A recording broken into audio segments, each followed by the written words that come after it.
Hi, welcome to the Improvement Today channel, where we will discuss multiple topics such as health, money, good habits, psychology, and so much more. Make sure to subscribe or leave a comment. I will reply to every single one of you. Today, we are going to be talking about why am I still single? 6 reasons people often stay single. Clearly, some people are single because they choose to be. They are simply not interested in being in a serious relationship at this time in their life. Others are single due to the circumstances of their lives. They may have just gotten out of a meaningful relationship, or have dated relentlessly and just haven't found someone with whom they're truly compatible. The point isn't to stereotype all single women or men or to put anyone in a box. However, for people, particularly those over 30, who are looking for answers to the puzzling question, why am I still single? Here are some unconventional answers that lie within. When it comes to dating and relationships, it's hard not to feel that you are a victim. After all, others can be cruel. You will get hurt, and no, it isn't always your fault. But the reality is that we hold more power over our romantic destiny than we often think. To a great degree, we create the world we live in. Although we are rarely conscious of this process, we can, in fact, make a choice whether to see our fate through a victimized lens, or choose to be goal-directed and take power over our lives. We benefit from focusing on what we can control and not what we can't. We can become aware of the myriad of ways we influence the reactions we get from others, even the negative reactions. So, the question for the single person looking for love is, what are the internal challenges I need to face? 1. Defenses. Most people have been hurt in interpersonal relationships. With time and painful experiences, we all risk building up varying degrees of bitterness and becoming defended. This process begins long before we start dating.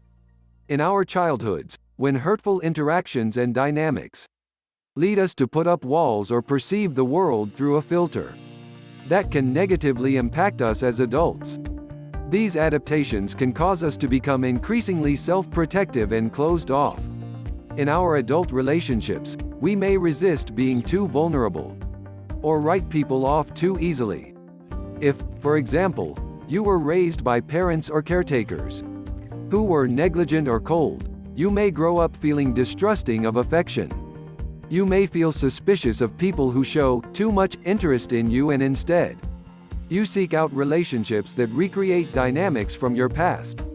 You may then choose a partner who is aloof or distant. It isn't always easy to see when we have our defenses up.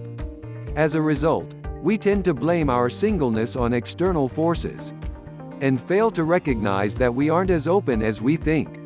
2. Unhealthy attractions. When we act on our defenses, we tend to choose less than ideal relationship partners. We may establish an unsatisfying relationship by selecting a person who isn't emotionally available. Because this process is largely unconscious, we often blame our partner for the relationship's failed outcome. We tend to feel devastated or hurt by the repeated rejections, without recognizing that we are actually seeking out this pattern. Why do we do this? The reasons are complex and often based on our own embedded fears of intimacy. Many people have an unconscious motivation to seek out relationships that reinforce critical thoughts they have long had toward themselves, and replay negative aspects of their childhoods. These may be unpleasant, but breaking with old patterns can cause us a great deal of anxiety and discomfort, and make us feel strangely alien and alone. In a more loving environment, our fears of parting with the image we developed of ourselves early on, and starting to see ourselves in a more positive light paradoxically, make us feel uneasy and may trigger self-attacking thoughts like, "Who do you think you are? You're not that great." These fears may cause us to hold on to relationships without potential, or to feel attracted to people who aren't really available, because they reinforce our negative image of ourselves. Which feels more comfortable and familiar, albeit painful? 3. Fear of intimacy. Our fears surrounding intimacy may manifest as concerns over someone liking us too much, an understandably irrational reason not to date a person. Or we may punish the other person by being critical, even engaging in nasty behavior. Essentially making sure we don't get the loving responses we say we want. The reality is that most people can only tolerate a certain amount of closeness. We are defended about letting someone else in. In effect, on a deeper level, we don't necessarily want the love we say we want. 4. Pickiness. Our own defenses often leave us feeling pickier and more judgmental. This is particularly true after we've had bad experiences, where we were deceived or rejected by a person for whom we had strong feelings. Many women start to have thoughts like, "There are no decent men out there," or "All the good ones are taken." Men may have thoughts like, "You can't trust a woman," or "Women are all out to take advantage of you." We may have unrealistic expectations for a partner or pinpoint weaknesses from the moment we meet someone. When viewing the world from critical or distrusting eyes, we tend to write off a range of potential partners before even giving them a chance.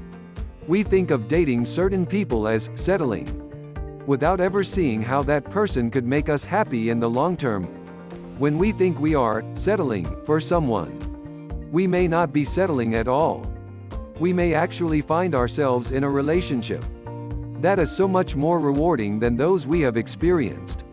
Ironically, initially we tend not to trust the people who really like us.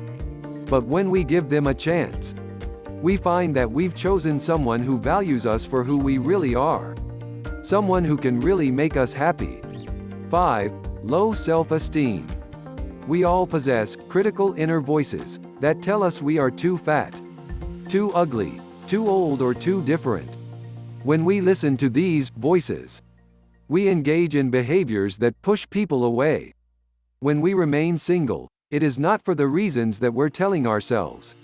Our lack of confidence leaves us giving off signals of not being open, creating a catch-22 in the realm of dating.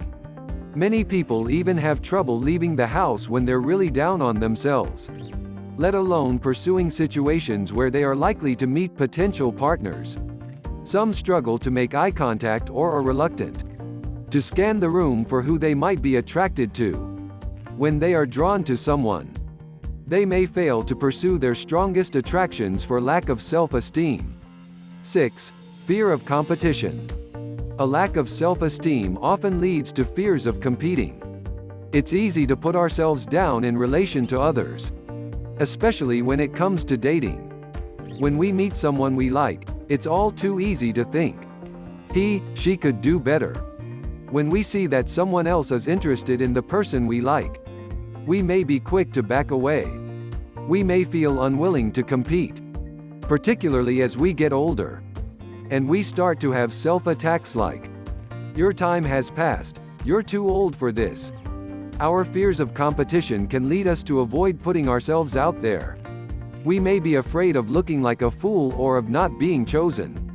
We may even have fears about winning the competition, thinking we will hurt the other person's feelings, or that our success will result in aggression from the loser. The simple truth is, dating is competitive. It is scary to take a chance and go for what we want and compete. But when we do, we most often find it is well worth it to face our fears. We end up with a stronger sense of self, and we increase our chances of creating a relationship with the partner we really desire. Thank you for watching. Hope I will see you again tomorrow. Let's grow this community bigger and bigger. So I want to hear from you in the comments. Bye for now, and remember that life is good.